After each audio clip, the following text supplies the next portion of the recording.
One of the most surprising and little-known aspects of Jesus' teachings is his strong emphasis on the importance of direct, mystical experience of the divine. This is something that is often overlooked or downplayed in mainstream Christian teachings, which tend to focus more on belief, doctrine, and rituals.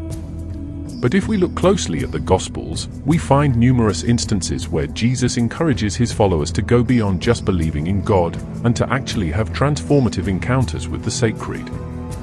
For example, in the Gospel of John, Jesus says to his disciples, "Truly, truly, I say to you, he who believes in me will also do the works that I do, and greater works than these will he do." John 14 verse 12. This suggests that Jesus saw his own miracles and spiritual feats not as unique, one-off events, but as examples of the kind of divine power and revelation that all of his followers could access for themselves through deep, experiential connection with the sacred. In other words, Jesus was teaching a mystical, experiential path to enlightenment, not just a set of beliefs to adhere to. We see this emphasis on direct experience again in Jesus' famous Sermon on the Mount, where he instructs his followers to ask, and it will be given to you, seek, and you will find, knock, and it will be open to you. Matthew 7 verse 7. The implication here is that the kingdom of God is not something that can be obtained through mere intellectual assent, but must be actively pursued and experienced through sincere spiritual practice. This mystical current running through Jesus' teachings becomes even clearer when we look at some of the specific spiritual practices he recommended. For instance, in the Gospel of Matthew, Jesus advises his followers to go into your room and shut the door and pray to your Father who is in secret, Matthew 6 verse 6. The idea of praying in secret, away from the distractions of the outside world, points to a contemplative, introspective approach to the spiritual life, one that allows the practitioner to tune out external noise and cultivate deep communion with the divine within. Similarly, in the Gospel of Luke, Jesus instructs his disciples to watch and pray that you may not enter into temptation, Luke 22 verse 40. This emphasis on vigilant, moment-to-moment awareness is a hallmark of many mystical and contemplative traditions, and suggests that Jesus was well versed in the transformative power of mindfulness and presence. So in these and other passages, we see Jesus actively encouraging his followers to move beyond just believing in God, and to actually have direct, lived experiences of the sacred through practices like prayer, meditation, and heightened spiritual awareness. This mystical current running through his teachings has often been obscured or downplayed in mainstream Christianity, but it's there for anyone who cares to look. Another surprising aspect of Jesus' teachings that often gets overlooked is his radical, even revolutionary social and political views. When we think of Jesus, we tend to picture a gentle, mild-mannered teacher preaching about love, forgiveness, and the importance of being good. And while those elements are certainly present in his teachings, there is also a much more subversive and radical undercurrent that is often ignored. For instance, in the Gospel of Luke, we find Jesus directly challenging the existing social and economic order, declaring, "Blessed are you who are poor, for yours is the kingdom of God. Blessed are you who are hungry now, for you shall be satisfied." Luke 6 verses 20 to 21. This is a stark reversal of the typical view that wealth, power, and status are signs of divine favor.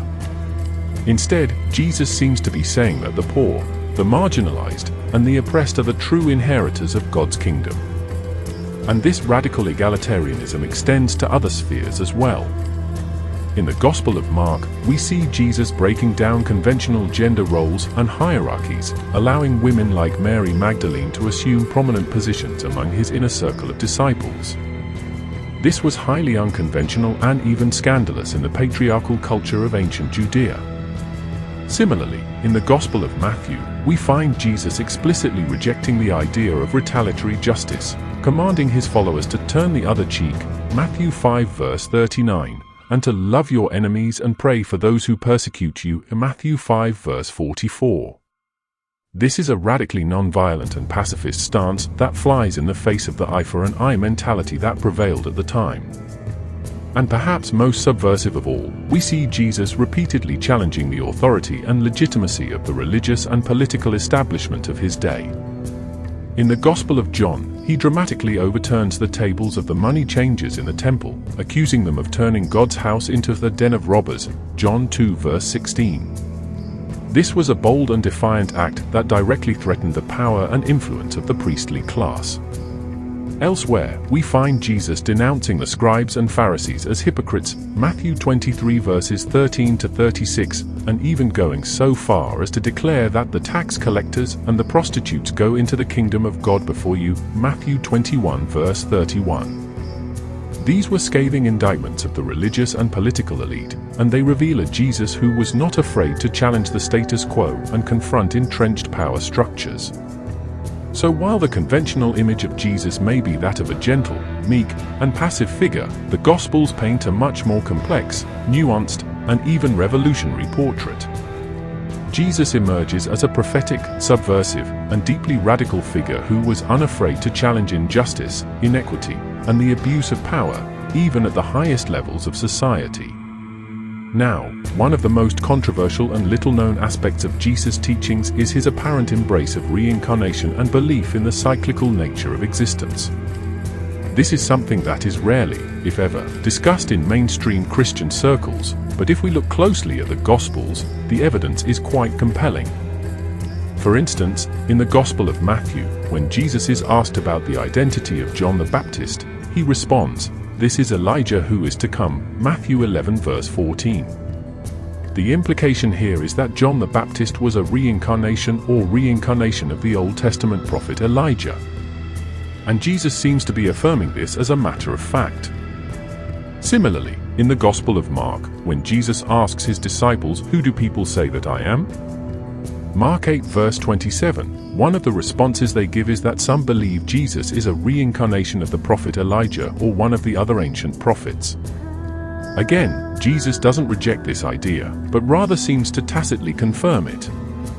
And in the Gospel of John, we find an even more explicit statement about reincarnation when Jesus says to his disciples, "Truly, truly, I say to you, unless a grain of wheat falls into the earth and dies, it remains alone, but if it dies, it bears much fruit," John 12 verse 24. This metaphor of the seed dying and being reborn seems to be a clear allusion to the idea of reincarnation and the cyclical nature of life and death. Now, I know what some of you might be thinking, how can this be? Isn't the concept of reincarnation completely antithetical to traditional Christian beliefs about an eternal, immortal soul and a linear, one-life-only vision of existence? And you'd be right, the mainstream Christian view has indeed rejected the idea of reincarnation as incompatible with core theological tenets. But the fact is, the Gospels themselves contain these clear references to reincarnation and cyclical existence. And they suggest that Jesus himself not only accepted these ideas, but actively incorporated them into his teachings. This represents a radical departure from the standard Christian view, and challenges us to rethink some of our most basic assumptions about Jesus and his message. Of course, this is a highly controversial topic, and I'm sure many of you may be skeptical or uncomfortable with the idea of Jesus embracing reincarnation. But I would encourage you to keep an open mind and really examine the textual evidence for yourself. Because once you start to see these references, it becomes increasingly difficult to dismiss them or explain them away. Now, another fascinating and little-known aspect of Jesus' teachings that often gets overlooked is his apparent connection to ancient Gnostic and Hermetic wisdom traditions. These esoteric, mystical teachings were widespread in the ancient Mediterranean world, and they seem to have had a significant influence on Jesus' own spiritual vision and message. For instance, in the Gospel of Thomas, a text that was excluded from the biblical canon but is now recognized as an important early Christian document, we find Jesus imparting a number of teachings that resonate strongly with Gnostic themes. One particularly striking example is when he declares, "If you bring forth what is within you, what you bring forth will save you. If you do not bring forth what is within you, what you do not bring forth will destroy you." Gospel of Thomas, saying 70. This idea of accessing and actualizing the divine spark that resides within each individual is a core tenet of Gnostic thought, and it echoes Jesus' own emphasis on the importance of direct, transformative spiritual experience. It suggests that Jesus may have been drawing on Gnostic concepts and practices in his own teachings. We also see intriguing parallels between Jesus' teachings and the teachings of Hermeticism, another ancient esoteric tradition. For instance, in the Hermetic text known as the Corpus Hermeticum, we find a statement that bears a striking resemblance to Jesus' famous declaration, "I and the Father are one," John 10 verse 30, "I am in the Son is in me. I am in the moon is in me. I am in sound is in me. I am in the air is in me." This idea of the individual consciousness being fundamentally one with the divine, cosmic consciousness is a core Hermetic principle, and it's not hard to see how it might have resonated with Jesus' own mystical vision of the unity of all things. Furthermore, we know that the early Christian Gnostics saw Jesus as a manifestation or embodiment of the divine logos, the cosmic principle of divine wisdom and intelligence that was present at the dawn of creation.